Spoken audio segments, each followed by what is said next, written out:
When people start to read the Bible, they read it like a story.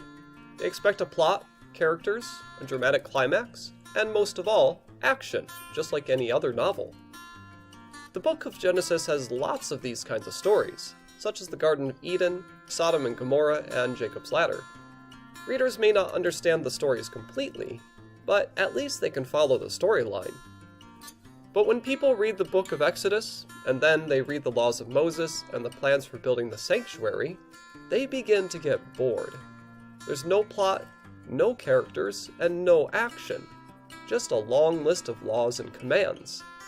These parts of the Bible are difficult for many people to read. So, why are these parts hard? The reason has to do with the word genre. But what is a genre? A genre is defined as a style or category of art, music, or literature. Since the Bible is a book, we're going to look at genres in literature. Now, not all literature is the same. For example, the book on the right is a biography. It tells a true story and has a plot, characters, and so on. The book on the left is a code of laws. There's no plot, no characters, and no action. It's just a list of laws. Put simply, you cannot read these books the same way. That biography is meant to be read straight through, while the Code of Laws is a resource to look up specific laws. If you tried to read the Code of Laws as a story, it would put you to sleep, even if you were a lawyer. So how does this help us? Well, people often think of the Bible as a single book, but that's not true. It's actually 66 books in a single volume. The books of the Bible fall into 5 broad categories. Readers usually understand the narrative books and the epistles the best. This is because narrative books, like the 4 Gospels, have lots of stories, and the epistles have very direct instruction. But we struggle with the other 3 categories: law books, wisdom books, and prophecy books. And to be honest, we also struggle with some of the narrative books, such as the Kings and the Chronicles. That means that on average, we understand just a little more than half the Bible. But the problem goes a bit deeper, because even in the same type of book, there are different types of writing. For example, take the story of Jonah, who gets swallowed by the big fish. Chapter 1 tells the story of Jonah trying to run away from God and failing. His story is an example. In this case, an example that we should not follow.